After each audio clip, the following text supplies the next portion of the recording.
안녕하세요. 성경 묵상이 무엇인지 여러분들은 뭡니까? 명시적으로 이렇게 나름 자기 언어로 다도 표현하실 수 있을 겁니다. 특별히 이제 오늘 새 삶의 방식 본격적으로 강의가 진행되기 전에 바이블 타임라인이라고 하는 이 성경은 드라마라고 하는 그 책이 있는데요.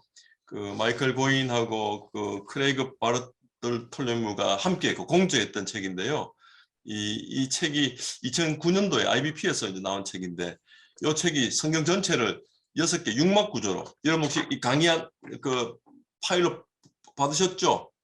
강의 안에 그 다 1막부터 창조부터 6막 새 창조까지 이렇게 펼쳐 나왔습니다.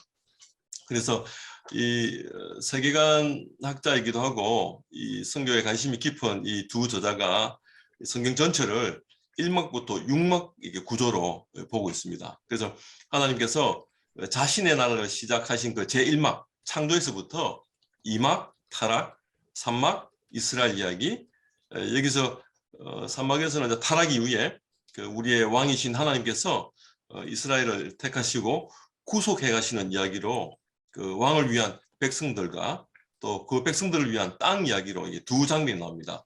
그리고 이제 사막에서는 구속의 성취로 말씀이 육신이 되어 이 땅에 오신 예수 그리스도의 왕되심, 그리고 오막에서는 그 이 교회 성교 이야기로 이렇게 이어지지요. 그래서 오막에서도 사막처럼 두 장면으로 설명합니다. 여러분들 PPT를 제가 안 띄워줬군요. 예.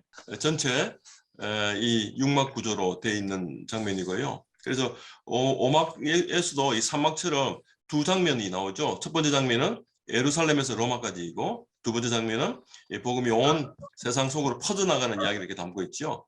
그리고 마지막 6막에서는 그 예수님의 재림, 그 왕의 기한으로 이렇게 구속이 완성되는 새 창조로 이렇게 마무리됩니다. 그래서 1막 창조는 여러분 창세기 1장 2장에서 보여주는 그 하나님 나라의 그 완벽한 시작을 알려주는 이야기지요. 그리고 하나님 백성인 아담과 하와, 그리고 하나님의 처소인 에덴에서 하나님의 다스림과 복을 누리고 살았지요. 그래서 하나님 나라라고 하는 이 구성이 완벽하게 아주 모델로 이렇게 보여지고 있죠. 그래서 하나님의 처소 에덴, 또 하나님의 다스림과 복, 그리고 하나님의 백성 아담과 하와. 그래서 굉장히 완벽한 하나님 나라가 시작됐지만은 사실 그리 오래 가지 못했지요. 바로 이어서 우리가 2막 타락 이야기가 나옵니다. 그게 이제 창세기 3장에서 아담과 하와가 무엇이 옳고 그른지를 이제 스스로 결정하겠다고 하나님으로부터 독립선언하려고 하는 그런 몸부림이 시작되지요. 그래서 인간은 철저하게 사실 하나님께 의존적인 존재로 지원받았는데, 그렇기 때문에 우리가 하나님이 누구신지 제대로 알면 인간은 자기가 누구인지 또 이 세상이 어떠한지를 제대로 알게 되는 그런 존재들이지요. 그래서 그 알면 사실은 영생의 알미죠. 그건 참 복이죠. 참 힘이 있다는 거죠. 근데 뱀 한 마리가 아주 절묘한 타이밍에 찾아오죠. 그들을 유혹하죠. 하와를 유혹해서 특별히 그 창세기 3장 1절과 5절에 보면요, 참으로 동산의 모든 나무의 열매를 먹지 말라 하시더냐 이렇게 하시며 이 하나님 말씀을 비틀고 있습니다. 그리고 하나님과 같이 된다라고 말씀을 또 왜곡하지요. 그리고 에덴 동산 중앙에 있었던 선악을 알게 하는 나무의 열매를 먹어도 죽지 않는다고 하면서 하나님 말씀에 의문을 제기합니다. 완벽한 가짜 뉴스 유포자지요. 여러분 아까 제가 성경하고 말씀 잠깐 나눴는데 그 필리핀의 그 새로운 대통령으로 마르코스 독재자 아들이 또 당선된 이유 중에 하나가 뭐 어떤 부분들은 어떤 뉴스에서는 가짜 뉴스 때문이라고 늘 이야기합니다. 실제로 2006년 미국의 그 웹스터 사전에 의하면요, 그 2006년 올해 단어로 트루시니스라고 하는 단어가 선정되었어요. 이 내용이 내가 믿고 싶은 것만 진실로 여기겠다는 거죠. 그리고 10년이 지난 영국의 옥스퍼드 산업에서는 포스트 트루라고 하는 단어가 올해 단어로 선정됐지요. 그래서 사실 그 객관적인 사실보다도 어떤 개인의 감정이나 의견, 대중적인 여론에 더 영향을 받는, 그래서 주관적인 감정 때문에 같은 진영의 사람들의 말이 사실이 아니더라도 진실로 받아들이는 그런 현실이죠. 그래서 지난 미국 대선 전국에서도 마찬가지였죠. 예, 트럼프 대통령이 가짜 뉴스를 가짜 정보를 유포한 혐의로 트위터에서 퇴출되었잖아요. 근데 지금 자신의 돈으로 이제 그 직접 만든 SNS 이름이 그 트루스 소셜이라고 하는 것이 참 역설적인 이름이죠. 예. 그래서 인류 최초의 가짜 뉴스 유포자의 그 뱀의 후예들이 여전히 지금도 활개치고 있다. 그래서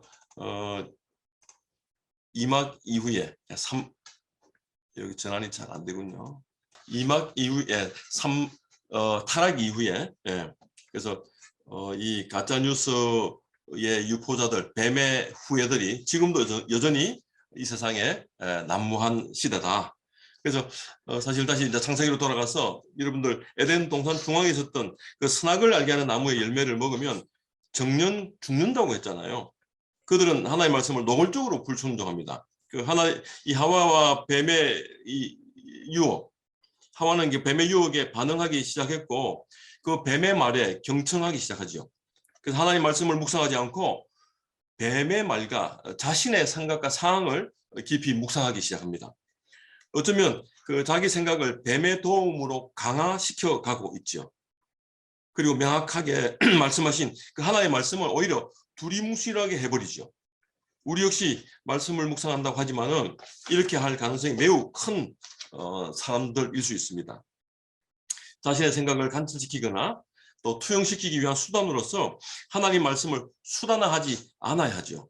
내 뜻이 아까 선교사님 기도 중에 하늘의 뜻이 이 땅에 이루어지도록 그런 간구를 하셨는데 내 뜻이 하늘에 이루어지게 하는 것이 아니라 하나님 말씀이 하늘 생각이 내 생각에 튜닝되는 것, 튜닝하는 것, 맞추는 게 묵상이지요. 그래서 창세기 2장 16절, 17절과 또 3장 2절, 3절을 이렇게 비교해 보십시오. 특별히 2장 16, 17절은요. 각종 모든 나무의 열매를 그 임의로 사실 마음껏 먹는단 말이죠. 임의로 먹되 마음껏 먹되 선악을 알게 하는 나무의 열매는 먹지 말라. 네가 먹는 날에는 반드시 죽는다고 하죠. 근데 하지만 3장 2절 3절에서 하와는 이 하나님의 말씀을 두리뭉실하게 맘대로 버리죠. 여기에는 감탄도 없어요. 감격도 없어요. 경탄도 없어요. 깊이 묵상하지 않으니까 굉장히 무미건조하지요. 각종 이런 언급이 없죠. 각종 모든 그 나무 열매를 우리가 임의로 먹을 수 있으나 이 임의라는 말도 없죠. 마음껏 먹을 수 있다는 그런 표현도 없어요. 그냥 무미건조하게 이야기하고 있어요. 그리고 동산 중앙에 있는 그냥 나무라고 해버리죠. 동산 중앙에 있는 나무 열매라고 하죠. 사실 명확하게 선악을 알게 하는 나무의 열매인데요. 그리고 하나님 말씀하지 않은 내용도 비벼 넣습니다. 하나님의 명령을 자신이 고칠 수 있다고 하며 심지어 정령 죽는다고 하신 그 하나님의 말씀도 죽을지도 모른다고 하며 약화시키죠. 하나님의 명령을 약화시킵니다. 그래서 그들은 단지 하나님의 법을 어긴 게 아니라 자신이 법이 되고 자신들이 기준이 되겠다고 선언한 것이죠. 그렇게 모든 관계가 깨어졌죠. 하나님과 인간의 관계, 인간과 인간의 관계, 인간과 자연의 관계, 모든 관계가 무너졌지요. 특히 인간과 인간이 서로 신뢰하지 못하죠. 동물과 자연과 인간이 신뢰하지 못하고 친밀감도 모두 잃어버렸죠. 그래서 하나님은 이런 상황을 그냥 방치하실 분이 아니셨죠. 사막에서는 하나님은 이 아브라함 한 사람을 부르시죠. 그리고 이스라엘이라고 한 민족을 세우시죠. 그게 이제 창세기 12장부터 말라기까지의 이야기죠. 그리고 이 이스라엘 이야기 안에는 한 구원자 메시아가 약속됩니다. 그리고 그 약속된 메시아가 사막에서는 오시죠. 예수 그리스도로. 그래서 예수님이 이 땅에 그 구약의 약속대로 구약 39권의 예언대로 이 땅에 오시죠. 그래서 오셔서 무엇을 하셨습니까? 친히 몸소 성전이신 몸소 하나님 나라가 되신 예수님이 자기의 말로 자신이 했던 말로 자신이 구약을 묵상했던 그 묵상의 삶을 그대로 살아내시면서 말로만 가르치지 않고 이적과 기사와 또 심지어 십자가의 죽음과 부활을 통해서 몸소 보여주셨죠. 예수님의 그 탁월한 묵상이죠. 구약의 말씀을 묵상하셨죠. 특별히 그 마태복음 4장 4절을 보면요. 예. 그 첫 번째 시험이 먹는 문제였잖아요. 예, 세례받은 직후에 사실 하늘에서 너는 내 사랑하는 아들이다. 또 예수님이 친히 성자 예수님이 요단강에서 또 성령이 비둘기 같이 삼위 하나님이 역사하는 아주 명장면이죠. 그래서 성령 충만한 그 이후에 성령의 손에 이끌려서 마귀에게 시험을 받았죠. 그 첫 번째 시험이 먹는 문제였죠. 그래서 그 먹는 문제, 또 성전에서 뛰어내려라. 네가 하나님의 아들이라며. 또 너 나한테 절해봐. 내가 모든 걸 줄게. 이 모든 시험들을 예수님은 말씀으로, 본인이 묵상했던 말씀으로 마귀야 네가 묵상해봐가 아니라 나는 그렇게 묵상했기 때문에 너희가 말하는데 내가 동의할 수가 없어. 그렇게 해서 모든 시험을 물리치시지요. 그래서 예수님의 탁월한 묵상, 탁월한 큐티가 사실은 4장 1절부터 10절까지 예수님의 그 강야에서 시험 받았던 장면 안에 다 나옵니다. 그래서 예수님은 이 땅에 오셔가지고 말로만 가르치지 않았죠. 예, 행위로 실제로 몸소 죽기까지 모든 하나님 나라의 가르침을 몸소 보여주셨죠. 그리고 이 이야기를 이어간 사람들이 누굽니까? 바로 교회들이죠. 예. 구약의 이스라엘 백성들이라면 신약에는 교회죠. 그래서 이 이야기가 이제 계속 이어지죠. 그게 바로 성교 이야기죠. 그리고 마지막 6장에는 새 창조 이야기입니다. 여러분, 이 톰 라이트라고 하는 신학자가 있는데요. 이 오래전에 그 신약 성서와 하나님 백성이라고 하는 책에서 밝힌 바대로 성경과 하나님의 건이라는 책에서도 동일하게 1막 창조에서부터 타락, 이스라엘 이야기, 예수 그리스도, 교회 이야기 이렇게 해서 5막 모델을 이렇게 다시 소개하고 있거든요. 굉장히 이거 지금 마이클 고인과 유사한 견해를 보여주고 있죠. 그리고 지금 그 존 스토트 사역을 이어받았던 크리스토퍼 라이트라고 하는 신학자는 2019년 한국 SU 초청으로 신학 강좌에서 이 성경 전체를 7개의 막으로 설명하고 있습니다. 7개 구조로 창조부터 새 창조까지. 그래서 심판이라고 하는 또 성교와 심판이라고 하는 요걸 약간 달리해서 거의 같은 맥락을 가지면서 설명했습니다. 복음이 무엇입니까? 하나님의 선교적 목적이 마침내 예수님 안에서 성취되었기 때문에 기쁜 소식인 것이죠. 그리고 하나님의 다스림이 모든 곳에 미칠 때까지 선교사님들이 지금 사역하고 계신 것처럼 그 부르심과 저마다의 사명을 따라 하나님 나라 말씀 운동에 능동적으로 참여하는 것이 선교죠. 구약이 예언하고 약속했던 예수님으로 또 이스라엘이 오랫동안 고대했던 그 메시아의 오심으로 이루어질 그 평화와 구원을 맛보고 누리고 그렇게 경험하는 것이 선교죠. 그 현장이 바로 하나님 나라죠. 특별히 이사야 52장 7절 말씀처럼 좋은 소식을 전하며 평화를 공포하며 복된 좋은 소식을 가져오며 구원을 공포하며 시온을 향하여 이르기를 내 하나님이 통치하신다 하는 자의 산을 넘는 발이 어찌 그리 아름다운가. 내 하나님이 통치하신다. 앞으로 묵상할 때 계속 반복해서 나오는 단어입니다. 하나님의 통치, 하나님의 인도, 하나님과의 만남, 하나님과의 교제, 하나님과의 동행, 다 이게 같은 뜻 다른 말이죠. 하나님이 지금도 말씀으로 다스리신다. 그러므로 우리는 지금 어디 있습니까? 여러분들 그 제가 강의안의 첫 번째 그림에 나와 있죠. 여러분들 지금 우리는 지금 어디쯤 와 있습니까? 아브라함은 1막부터 6막에 몇 번째 막에 등장하는 인물입니까? 아담과 하와는 몇 번째 막에 등장하는 인물이죠? 에녹은 몇 번째 막에 등장합니까? 아담과 하와는 1막, 2막에 등장하지요. 에녹은 2막에 등장하죠. 3장 이후에 에녹은 창세기 5장에 등장하는 인물이죠. 바벨탑 사건도 동일하게 3장 이후, 2막 이후에 등장하죠. 2막과 3막 사이죠. 다윗 이야기, 솔로몬 이야기, 그 사울과 다윗과 솔로몬, 그리고 분열된 북이스라엘 20대 왕들, 20명의 왕들, 남유다 20명의 왕들, 40명의 왕들, 40이 상징하는 숫자가 무엇입니까? 40일 금식기도, 예수님의 40일 금식기도, 40일 강난시험, 또 이스라엘 백성들의 40년 강난생활, 40이 상징하는 게 무엇입니까? 4는 이 세상의 수죠, 땅의 수죠, 시련의 수죠, 시험의 수죠. 그래서 이 20, 20, 북이스라엘 왕, 남이스라엘 왕, 모든 왕들의 사실 그래서 구약 이스라엘의 역사 이야기는요. 실패한 이야기죠. 실패가 더해지면 더해질수록 하나님의 은혜가 더욱더 선명하게 드러나는 이야기가 구약 이스라엘 백성들의 이야기죠. 그래서 이 구약 이스라엘 이야기 안에는 바로 예수 그리스도가 응축되고 준비됩니다. 그래서 이 처음에 아브라함을 통해서 약속했던 그 하나님의 약속이 신실하게 성취되죠. 홍해를 건널 때 그 수많은 백성들이 인구가 60만 명이 넘죠. 두 번 다 조사했는데 60만 명이 넘어요. 4인 가족 기준으로 계산하면 250만 명 정도 이상 되는 그 인원이 아브라함 그 한 사람을 통해서 하나님과 맺어진 언약이 실질적으로 성취했음을 보여주는. 그런데 그 출애굽한 이후에 이스라엘 백성들은 어떻게 됩니까? 쪼그라들고 쪼그라들고 쪼그라들죠. 그리고 결국 남은 자 사상이 남게 되죠. 그래서 그 남은 자를 통해서 예수 그리스도가 아주 엑기스처럼 등장하시죠. 그래서 사막에 등장하신 분이 바로 예수 그리스도라 얘기했죠. 그래서 우리는 지금 이 세례 요한도 역시 사막에 등장한 인물이죠. 근데 그 사도 요한은 몇 막에 등장합니까? 라고 제가 물으면 어떤 분은 요한계시록을 기록했기 때문에 6막에 등장한다고 이렇게 잠시 착각을 합니다.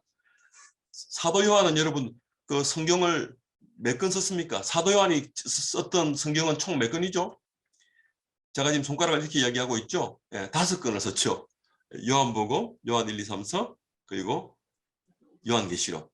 총 5권의 성경을 썼죠. 그래서 이 요한계시록을 썼다 하더라도 사도 요한은 예수님과 동시대 사막에 등장하는 인물이죠. 그래서 제가 이 표를 보여주면서 여러분에게 질문하고 싶은 게 있어서 제가 이 표를 지금 짧고 굵게 여러분에게 설명을 드린 겁니다. 그러면 여러분, 저와 여러분은 지금 어디에 있습니까? 몇 막에 등장합니까? 1막부터 6막 사이에 여러분 지금 어디쯤 있습니까? 우리는 5막과 6막 사이를 사는 사람들이죠. 그래서 말씀과 함께하는 우리의 삶을 통해 하나님의 이야기가 오늘도 계속됩니다. 그래서 묵상이라고 하는 것은 나의 그 스몰 스토리와 나의 소소한 이야기와 정말 아무것도 누구도 알아주지 않는 그런 소소한 이야기와 하나님의 거대하고 거룩한 이야기가 만나는 것이 바로 뭡니까? 묵상이라는 거죠. 이게 굉장히 중요한 포인트입니다. 그래서 이 바이블 타임라인을 통해서 성경 묵상이 무엇인지 정확하게 이해하는 것이 굉장히 중요합니다. 우리는 지금 5막과 6막 사이, 특별히 6막 가까이 있죠. 마라나타, 주님 좀 이따 오시옵소서라고 기도하는 분들은 5막에 붙어 있으려고 할지도 몰라요.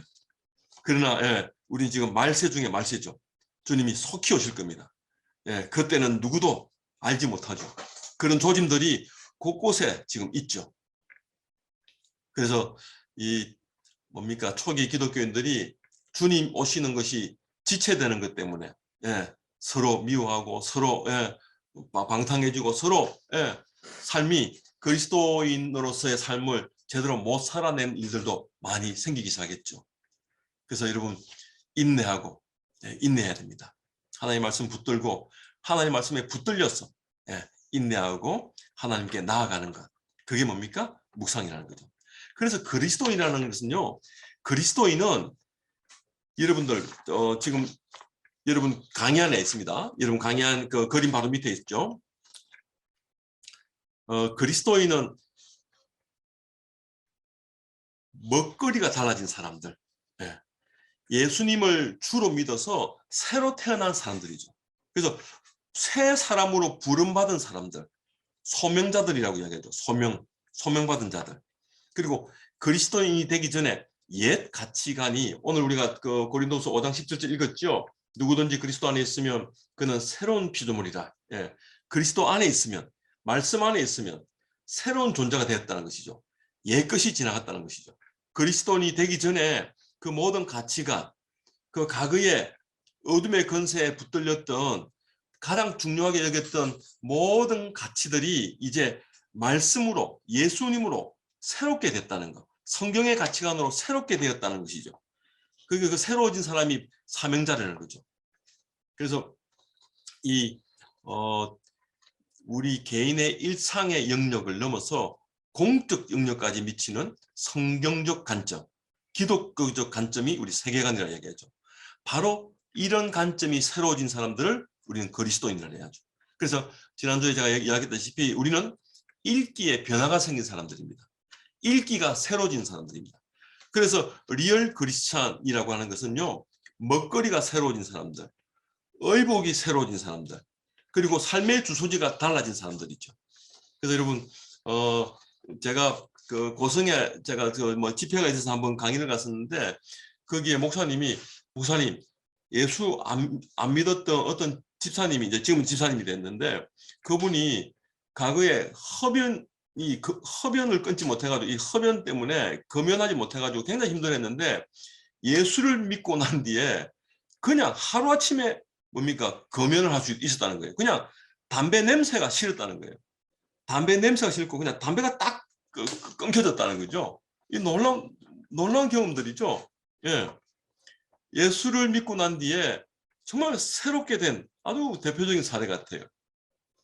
그래서 우리 그리스도인은요, 마음과 생각과 인격과 삶의 방식이 예수님의 방식, 성경의 가르침을 따라가는 사람들이 된 것이죠.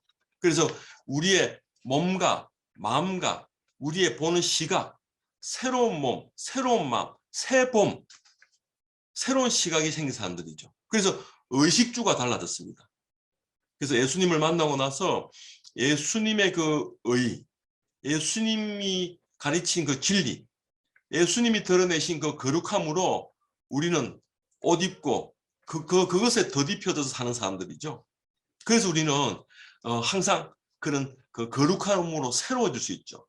말씀을 떠나 있으면 언제든지 넘어질 수 있는데, 예, 말씀이 가까이 있을 때는 언제든지 그 의와 진리와 거룩함으로 새롭게 될 수 있다는 거죠. 그래서 여러분, 아이들이 새롭게 태어나면 이 온전한 사람으로 성장하기 위해서 반드시 필요한 게 뭐예요? 돌봄과 양육이 필요하잖아요. 먹을 게 필요하고요, 입을 게 필요하고요, 거주할 곳이 필요하죠. 아이가 안전하게 거주할 것. 그래서 부모의 그 양육의 손길이 필요해요. 여러분들이 지금 선교지에서 선교 대상자들에게 지금 그런 손길들을, 한 손에는 말씀, 한 손에는 빵을 들고 있잖아요.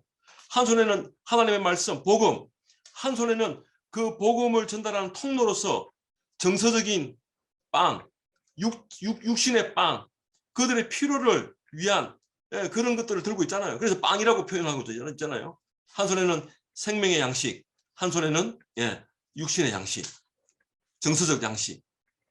그래서 이 아이가 부모로부터 먹을 것과 입을 것, 살 곳을 제공받는 것은 굉장히 중요하죠. 그래서 제대로 된 그 돌봄, 양육을 받아야 되죠.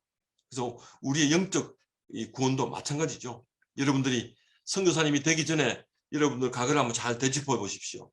과거에 어떻게 시작했고, 어떤 부름이 있었고, 어떤 사명이 있었는지요.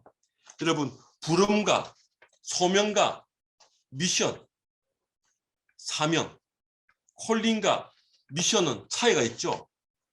미션은 무엇입니까? 미션은 하나님의 부르심, 뭡니까? 하나님의 자비하신 그 구원의 은혜로 우리는 보편적으로, 일반적으로, 어떤 의미에서 일방적으로 하나님의 부르심은 받은 자들이죠. 다 우리는 누구나 다 소명자들이라 할 수 있어요.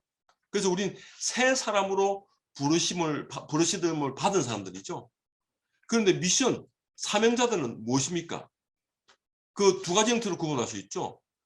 이 사명자들은요, 교회 안에서는 직분자로, 교회 밖에서는 직업인으로 세상을 섬기시죠. 그래서 이 사명을 잘 감당하기 위해서 하나님의 그 특별한 지혜, 하나님의 그 능력이 필요하죠. 그게 바로 말씀이죠. 바로 예수 그리스도죠. 그래서 이게 여러분들에게 주어졌을 때 다양한 은사로 나타나죠. 그렇기 때문에 은사는 사명을 감당하기 위해서 하나님이 주시는 아주 좋은 선물이죠. 그래서 우리는 저마다 부름받은 자답게, 또 사명자답게 구체적으로 하나님께서 저마다 그 역할을 요구하고 계신다는 거죠.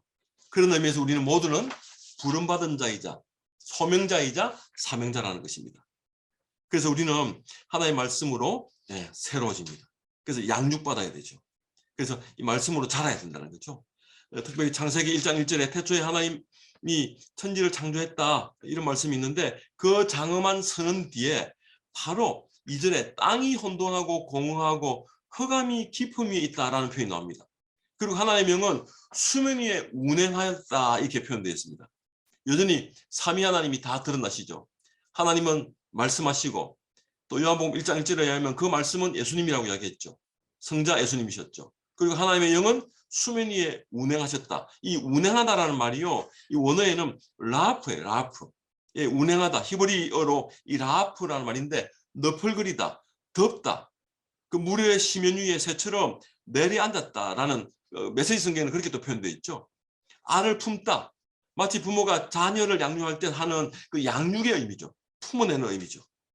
그래서 하나님의 은혜로 말미암아서 우리가 하나님의 자녀로 새롭게 태어났기 때문에 하나님은 성령님은 우리를 품어주시고 덮어주시고 돌봄과 양육으로 하나님 앞에서 호람대응할 수 있도록 우리가 하나님 앞에 영광스럽게 흠과 티가 없고 거룩하고 온전한 자녀로 계속 성장할 수 있도록 도우신다는 거죠. 그래서 오직 주의 교양과 훈계와 그 말씀으로 날마다 우리를 양육해 가신다는 거죠. 그래서 우리는 기본적으로 새롭게 지원받은 자답게 새로운 삶의 양식이 있다는 거죠. 그래서 새로운 의식주, 새로운 먹거리, 새로운 입을거리, 의복, 새로운 거주지가 필요하다는 거죠. 그래서 여러분 리얼 크리스찬들이 반드시 먹어야 될 양식이 무엇입니까? 하나님의 말씀이죠. 특별히 여러분 그 마태복음 4장 4절 아까 이야기한 대로 사람이 떡으로만 살 것이 아니요 하나님 입에서 나오는 모든 말씀으로 살아야 된다. 사람이 떡으로만 살 것이 아니요 하나님의 입에서 나오는 모든 말씀으로 살아야 한다. 예. 육신의 약식이 필요하다는 거죠. 사람이 떡으로만 했을 때 떡이 필요한 존재라는 거죠. 근데 진짜 꼭 필요한 진정한 하나님의 사람이 되기 위해서 하나님의 형상답게 살기 위해서는 뭐가 필요하다? 말씀이 필요하다는 거죠. 말씀 없이 사는 존재들이 얼마나 많습니까? 예. 시작은 좋았으나 사울 왕 시작이 얼마나 좋습니까? 사무엘 이야기, 첫 번째 왕 사울 이야기 시작이 얼마나 영모도 그러고요. 시작이 너무 좋아요. 그런데 점점점 어떻게 됩니까? 상태가 완전히 하나님의 말씀을 멸시하는 자를 멸시한다는 그 사무엘상 2장 30절이 사실 사무엘서를 전체 간통하는 한 문장이죠. 나를 존중히 여기는 자를 존중하겠고 나를 멸시하는 자를 멸시한다. 그게 바로 사울을 두고 한 말이죠. 굉장히 시작은 좋았으나 겸손하지 못했죠. 자기 마음대로 제사를 드렸죠.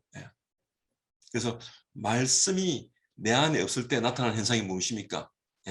자아가 높아지죠. 그리고 또 베드로전서 2장 2절에 의하면요. 갓난 아이들 같이 순전하고 신령한 뜻을 사모하라. 이는 그로 말미암아 너희로 구원에 이르게 한다. 그래서 그리스도인으로 거듭났다면 이제 갓난 아이들이 신령한 뜻을 사모하듯이 영적 음식을 마음껏 열망해야 돼요. 우리에게 그런 영적 갈망이 있어야 돼요. 그리고 이제 여러분들이 단단한 음식도 먹을 줄 알아야 되죠. 그리고 여러분들 이 말씀이 여러분 안에 들어올 때 어떤 변화가 있었습니까? 시편 예레미야 15장 16절, 시편 19편 7절 8절을 보시면요. 특별히 예레미야 15장 16절 만군의 여호와 하나님이여 나는 주의 이름으로 일컬음을 받는 자라. 내가 주의 말씀을 얻어먹었사오니 주의 말씀은 내게 기쁨과 내 마음에 즐거움이오나. 지금 그 에레미야의 사역할 때 이 상황은요. 말씀을 무시하는 백성들 속에서 말씀이 분노와 고통의 원인이 되고 있음을 고백하는 그 구절 바로 이어서 지금 이 말씀이 드러나고 있거든요. 그 기쁨과 마음의 즐거움을 얻는다고 지금 고백하고 있잖아요. 현실은 그렇지 않죠. 현실은 녹록지 않죠. 그리고 생명을 얻죠. 누림이 있죠. 자람이 있죠. 성장이 있죠. 그리고 여러분 시편 19편 7절 8절 여호와의 율법이 완전하여 영혼을 소생시키며 여호와의 증거는 확실하여 우둔한 자를 지혜롭게 하며 여호와의 경호는 정직하여 마음을 기쁘게 하고 여호와의 계명은 순결하여 눈을 밝게 하시는 도다. 하나님의 말씀이 우리의 영혼을 소성하게 하죠. 지혜롭게 하죠. 마음의 기쁨을 눈의 밝음을, 허기진 배를 채우면 보이죠. 영적으로 채워야 돼요. 바디메오의 눈뜬. 여러분 마가복음에 보면요. 마가복음 8장부터 10장이 한 단락이에요. 8장 22절부터 26절까지가 베세다 시각장애인 이야기가 나와요.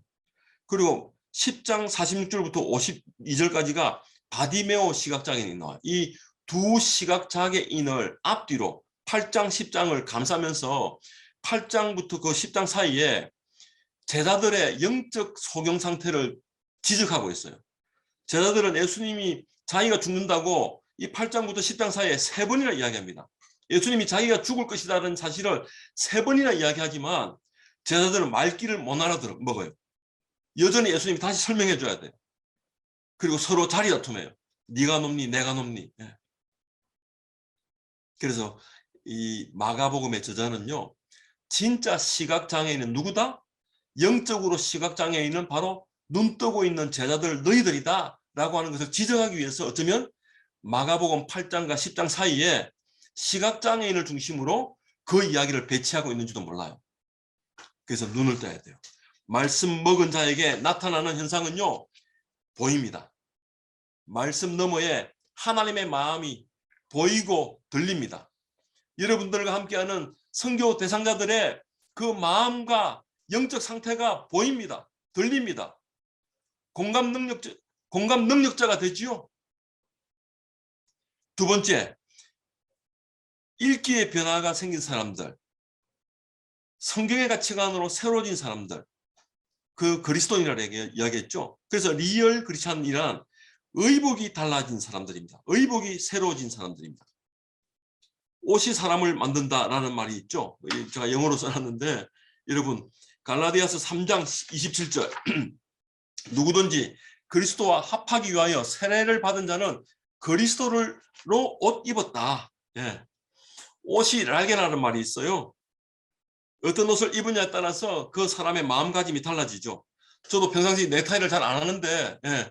이 새벽기도 여러분들 만난다고 제가 특별히 설교 강의하는 자리에서 이 넥타이를 하게 됐어요. 이게 뭡니까? 마음가짐이죠. 또 여러분에 대한 예의죠. 그래서 이 정장을 입을 때나 운동, 추리닝을 입을 때 전혀 다른 메시지가 제가 양구에 정말 그 어려운 교회로 알고 있어가지고 제가 그 교회를 돕기 위해서 한번 교회를 방문한 적이 있는데요. 그 목사님이 예배 마친 지 얼마 되지도 않았는데 그냥 추리닝 바람으로 계시더라고요. 그리고 저를 대응하는 게 응대하는 게 굉장히 좀 뭔가 좀 어색하더라고요. 그래서 제가 좀 제 느낌 첫인상이 좀 뭡니까? 이 목사님이 정말 이 교회를 진정으로 섬기기 위해서 교회 사역을 하시는지 그것도 감리교회니까 그냥 2, 3년간 거쳐가기 위해서 이 교회 사역하는 건지 뭐 잠깐 제가 의구심이 들 정도로 하여튼 그 태도나 이런 느낌이 복장이나 이런 것들이 썩 그렇게 좋지 않았어요. 옷은 그 사람을 이야기하죠. 그래서 모든 그리스도인이 갖춰 입어야 될 옷은 의와 진리의 거룩함이죠. 특별히 에베소서 4장 22절, 24절을 보시면 너희는 유혹의 욕심을 따라 썩어져가는 구습을 따르는 옛 사람을 벗어버려라. 그리고 오직 너희 심령이 새롭게 되어 하나님을 따라 의와 진리의 거룩함으로 지음을 받은 새 사람을 입으라. 그리스도인이 갖춰 입어야 될 옷이 의와 진리의 거룩함이죠. 그리고 에베소서 6장 13절에 17절은요. 그러므로 하나님의 전신갑주를 취하라. 예. 제가 13절만 이야기해놨는데 17절까지 읽어야 되죠.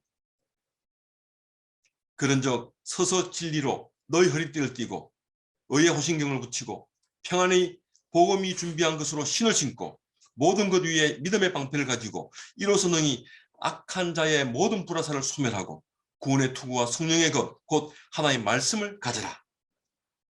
예, 가슴의 흉패. 예, 여러분 호신경, 방탄복을 이야기하죠. 예, 하나님의 정신갑주. 예. 우리들의 존재와 삶을 억압하는 모든 것은 진리가 아니죠. 진리는 우리의 존재와 삶을 자유로 이끌죠. 진리가 너희를 자유케 한다. 예수님이 그렇게 말씀하셨죠. 요한복음 8장 32절에서 우리를 생명으로 안대하죠. 진리를 알지니 진리가 너희를 자유케 한다. 거짓과 왜곡과 이 어긋나게 하고 갇히게 하는 것. 예, 다치게 하는 것.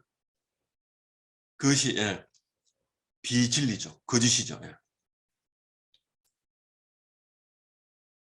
그래서 사도 바울은 고린도서 3장 17절 18절에서 주는 영이시니 주의 영이 계신 곳에는 자유가 있으나 17절이 그렇게 이야기되고 18절이 중요합니다.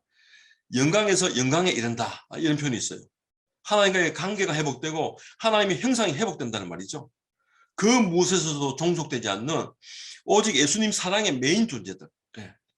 이제 여러분들은 말씀에 붙들려야 됩니다. 여러분의 기도가 이제 묵상한 이후에는 여러분의 뜻을 관철하기 위한 수단으로서 철야 농성하는 것이 아니고요. 단식 투쟁하는 것이 아니고 이제 하나님 말씀에 샘솟는 기도, 하나님의 말씀에 붙들린 기도. 그래서 내 마음의 완고함으로부터 해방되는 기도. 더 이상 제 노예가 아닌, 돈의 노예가 아닌, 부와 명예, 성, 마약 이런 것에 붙들려 있지 않은, 관계에 붙들려 있지 않은, 물질에 붙들려 있지 않는, 교회, 교권, 교세, 어떤 권력, 내 밥그릇에 붙들려 있지 않은 하나님 말씀의 메인. 그래서 그리스도인으로서 새 사람을 입는 것과 이 성경 묵상하는 것 무슨 상관이 있습니까? 이 그리스도와의 연합을 이야기하죠. 옷 입는다는 말은 세례받았다는 것이죠. 그리스도인하면 죄로 더러워진 옷을 벗죠. 깨끗한 몸에 어울리는 어려움의 옷을 입어야 된다는 거죠. 이 옷은 다름 아닌 그리스도의 말씀의 옷이죠. 거룩한 생명의 말씀으로 속 사람을 단장하는 그런 옷이죠.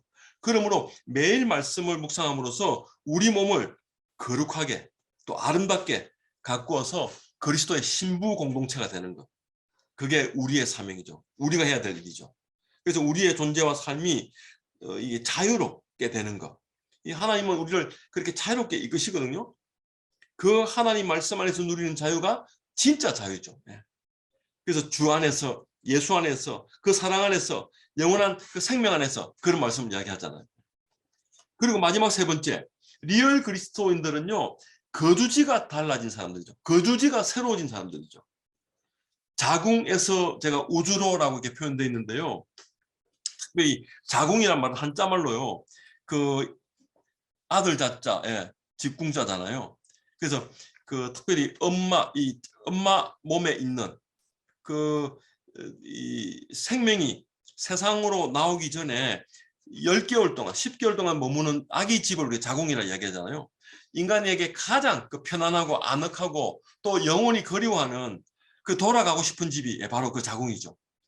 그 우리나라 뭡니까 말이 참 재밌어요. 원래 계집이란 단어가 제 몸에 스스로 집을 지니고 있다 해가지고 여자를 제 집이라고 불렀거든요. 이게 나중에 계집이 된 거예요.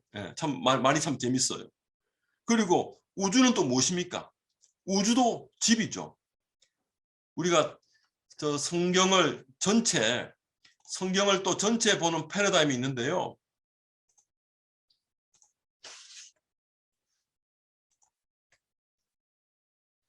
우주 성전을 창조하신 하나님, 에덴이라고 하는 우주 성전, 그리고 지상 성전을 성막을 통해서, 성전을 통해서 디자인하신 하나님, 그리고 그 구약의 성전을 성취자로 참 성전으로 이 땅에 오신 예수님, 그리고 그 예수님을 주인으로 모시고 사는 여러분과 여러분의 모임, 교회죠. 그 지상 성전을 실행하는 과정, 교회, 아까 1막부터 6막까지 제5막에 나타난 교회 이야기, 1막 창조, 타락, 이스라엘 이야기, 예수 그리스도, 5막의 교회 이야기를 했잖아요. 그 지상 성전 사역이잖아요. 여러분들은 지금 그것은 지상 성전 사역에 참여하고 있는 자들이죠. 그리고 하나님이 마지막 때에 그 우주 성전을 완성하실 거예요. 이런 관점으로 또 성경을 볼 수도 있어요. 하나님은 우주 성전을 시작하셨어요. 그래서 예수님이 이 땅에 참 성전으로 오셨을 때는 옛 성전과 참 성전이 충돌하는 시기입니다. 그래서 그 기득권자들, 옛 성전 체제에서 하나님 말씀을 제대로 묵상하지 못하니까 자기의 전통, 장로의 유전, 자기의 율법, 자기들의 기득권을 유지하기 위한 수단으로서 메시아를 못 보게 되죠. 바로 눈앞에 있는 메시아를 받아들이지 못하죠. 빛이 눈앞에 있는데도 어둠이 빛을 알지 못한다고 이야기하잖아요. 그래서 이 우주라는 말은요, 하나님 나라, 어떤 의미에서는 예수님이 성전 대신, 우주 성전 대신 하나님의 집을 상징한다고 할 수 있어요. 우리는 육신의 집에서 태어나서 엄마에게 한번 태어나서 다시 하나님 말씀으로 태어난 자들이잖아요. 우리는 두 번 태어난 자들이잖아요. 그래서 자궁이라고 하는 가장 편안한 집에서 생명을 부여받고 이 가장 광활한, 광대한, 그리고 이 거룩한 하나님의 집으로 여행하는 이 인생 여정이 뭐예요? 이게 바로 묵상하는 삶이죠. 바로 이걸 배우고 체험하는 삶이 묵상하는 삶이라는 거죠. 여러분들 지금 선교지에 계시면서 여러분들이 거주하는 집을 정하고 살고 계시잖아요. 처음에는 어색했지만은 이제 언젠가는 그냥 그 집으로 돌아가는 그 시간이 굉장히 마음이 편하죠. 저도 원주에서 산 지 한 7, 8, 9년 되는데요. 이제 남원주 IC를 통과하면요. 이제 완전 제 고향 온 느낌으로 편안해요. 이제 집에 간다. 아, 편하다. 뭔가 푸근해요. 예. 그런 편안한 집. 영어로는 유니버셜이라죠. 예. 굉장히 이 지구와 인간도 포함하는 그 강의 우주를 영어로 표현할 때 뭐 스페이스 뭐 코스모스라도 이게 우주라고도 표현하지만은 좀 더 유니버셜. 그래서 저는 유니버셜 처치가 참 뭐 보편적 교회라고도 표현되지만은 유니버셜 처치라는 말이 참 더 와닿아요. 예. 앞으로는 우리가 메타버스라고 사이버 공간에서도 하나님 나라가 이루어지겠죠. 그래서 우리의 삶의 주소지가 지금 어디에서 어디로 옮겨졌나요? 우리의 삶의 주소는 이 어둠의 근세, 흑암의 근세, 자본주의가 지배하는, 자본 권력이 지배하는 이 세상에서 하나님의 나라로, 말씀의 나라로 옮겼다는 거죠. 이 사탄의 나라에서 아버지의 나라로, 하늘의 나라. 여러분 지금 본문이 나와 있지 않는데요. 그 메모하십시오. 요한복음 15장 7절입니다. 요한복음 15장 7절. 너희가 내 안에 거하고 내 말이 너희 안에 거하면 무엇이든지 원하는 대로 구하라. 그리하면 이루리라. 내 안에 거하고 너희 안에 거하면.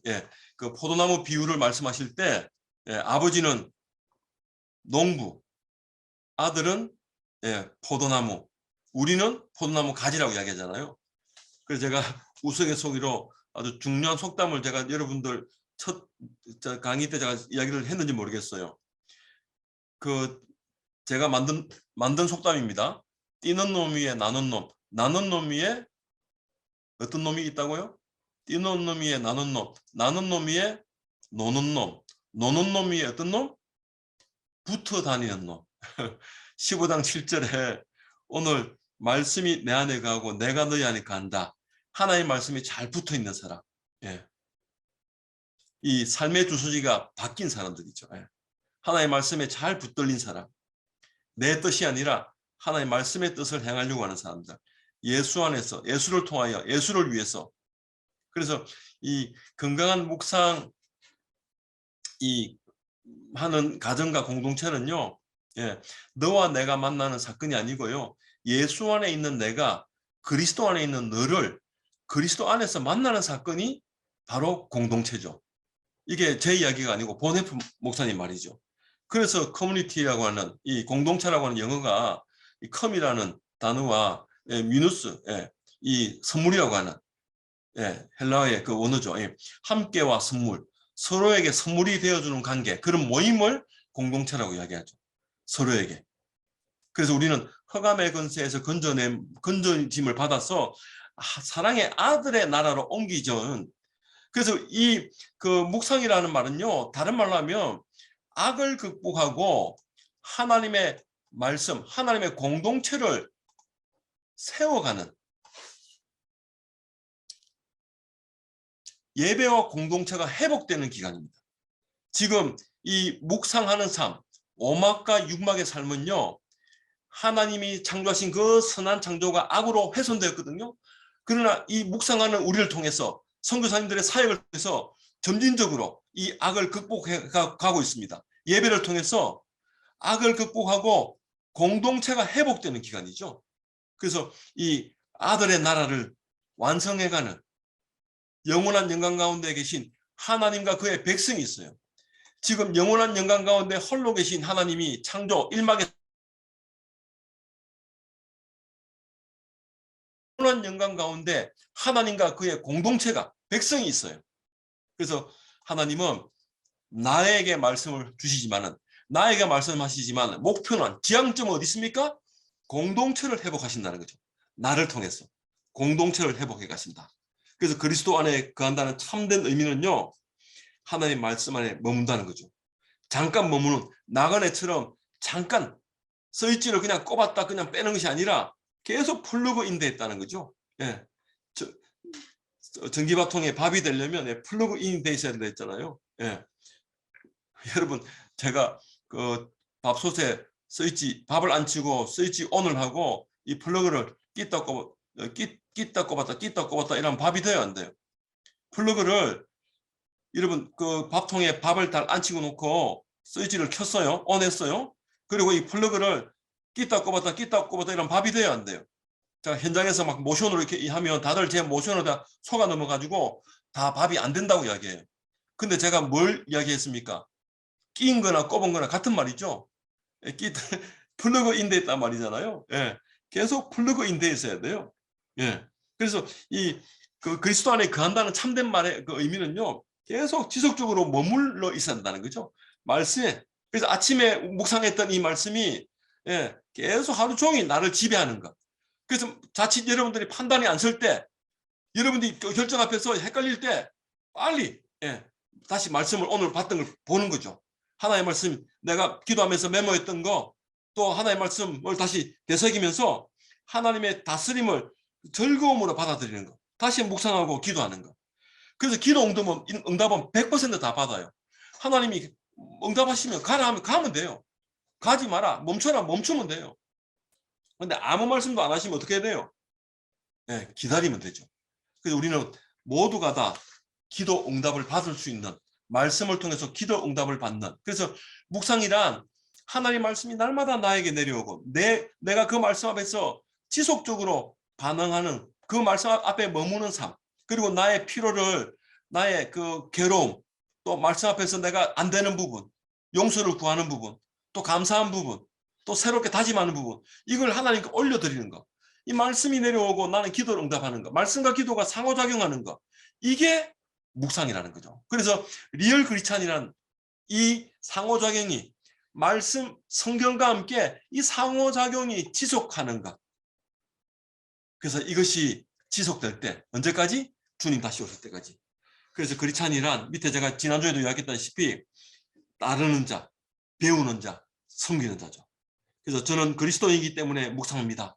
그 본헤프가 했던 아주 위대한 고백이죠. 이 고백이 오늘 아침에 기도와 고백과 다짐이 되길 바랍니다. 맨 밑에 한번 같이 읽고 오늘 강의를 마치겠습니다. 같이 읽겠습니다.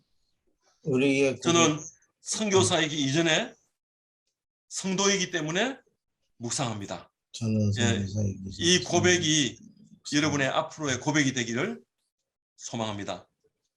감사합니다.